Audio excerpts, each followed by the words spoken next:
La compta, ça peut faire un peu peur, hein. On imagine des tonnes de chiffres, des tableaux compliqués, mais en réalité, c'est beaucoup plus simple que ça. C'est juste une histoire, l'histoire d'une entreprise en fait. Et aujourd'hui, on va lire ensemble l'un de ces chapitres les plus importants, le bilan. Pour que ce soit plus parlant, on va suivre le rêve d'un certain monsieur Tout commence avec notre personnage. Lui, son rêve, c'est d'ouvrir une petite supérette dans son quartier. Un super projet, une vision, mais bon, on le sait, une vision, ça ne paye pas les factures. Et voilà la grande question. Comment faire pour que ce beau rêve ne se transforme pas en cauchemar financier? C'est simple, il faut suivre l'argent. Savoir d'où il vient et surtout où il va. Et c'est exactement à ça que sert le bilan. C'est une sorte de GPS financier pour son projet. Allez, c'est parti, on se lance dans l'aventure. On va monter cette supérette avec Monsieur Mazie. Et en même temps, brique par brique, on va construire son bilan. On va voir, c'est d'une logique implacable. Finalement, pour démarrer, c'est assez simple. Il faut deux trucs, de l'argent et des choses à acheter avec cet argent. Logique, non? Eh bien, en compta, c'est pareil. On appelle ça les ressources, donc d'où vient l'argent, et les emplois, c'est-à-dire comment on le dépense. Chaque dirham a une origine et une destination. C'est la règle de base. Ok, alors première étape, l'argent. D'où est-ce qu'il vient? On va s'intéresser à cette partie qu'on appelle les ressources, ou pour utiliser le terme comptable, le passif. La toute première source d'argent, eh bien, c'est lui, met ses propres économies dans le projet. C'est ça, le capital personnel. C'est la preuve qu'il y croit et c'est la base de tout l'édifice. Et concrètement, il met 100 000 dirhams de sa poche. Voilà, on a notre première ligne dans la colonne ressources. Bon, 100 000 dirhams, c'est un bon début, mais ça ne va pas suffire pour tout ce qu'il a en tête. Du coup, direction la banque. Il va chercher une deuxième ressource, un prêt. C'est une dette, bien sûr, mais c'est aussi de l'argent qui rentre pour financer le projet. Et la banque est d'accord. Elle lui prête 370 000 dirhams. Donc, si on fait le calcul, 100 000 de sa poche, plus les 370 000 de la banque, ça nous fait 470 000 dirhams de ressources au total. Enfin, presque au total. On verra un petit détail plus tard. Ok, on a l'argent. Maintenant, la question c'est, qu'est-ce qu'on en fait? On passe de l'autre côté du miroir, c'est la partie emploi, ce que les comptables appellent l'actif. En gros, c'est tout ce que la supérette va posséder.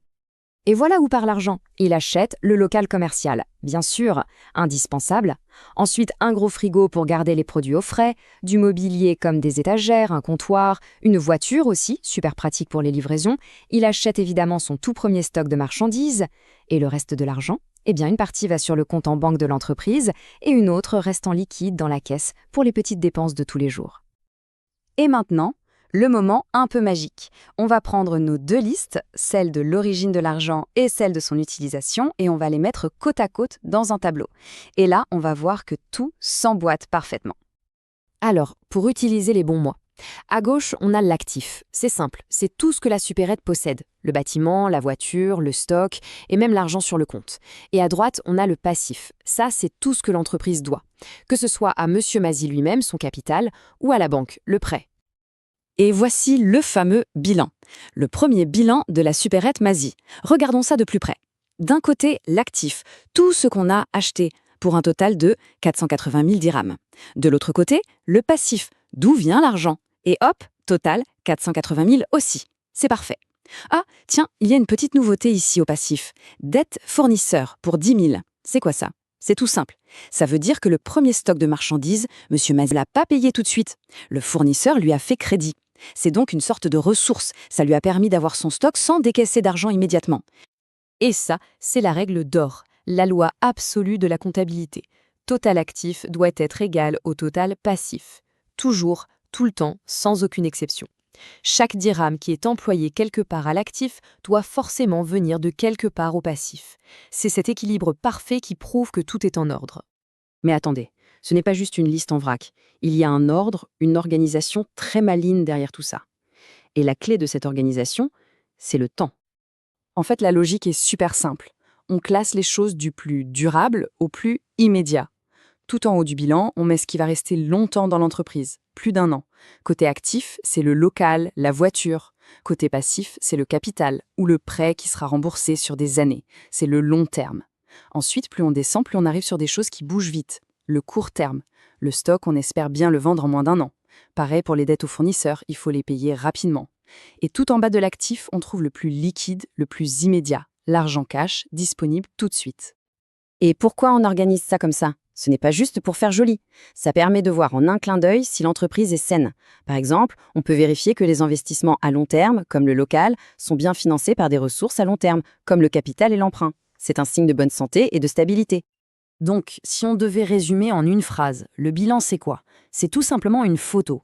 Une photo du patrimoine de l'entreprise à un instant T. C'est crucial de comprendre ça. C'est une image figée. Demain, dès que Monsieur Massy fera sa première vente, la photo ne sera déjà plus la même. Voilà. Donc on l'a vu, le bilan, ce n'est vraiment pas qu'une simple formalité administrative, une liste de chiffres à remplir. Non, c'est bien plus profond que ça.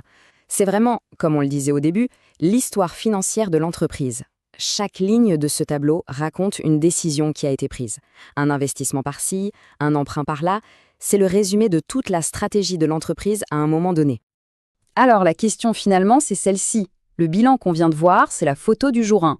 Mais, quelle histoire est-ce qu'il racontera dans un an? Cette photo, elle va bouger. Avec les ventes, les bénéfices, le remboursement du prêt, le bilan va changer, évoluer. Et il racontera, on l'espère, l'histoire d'un beau succès. C'est en tout cas tout le mal qu'on peut souhaiter à Monsieur Massy.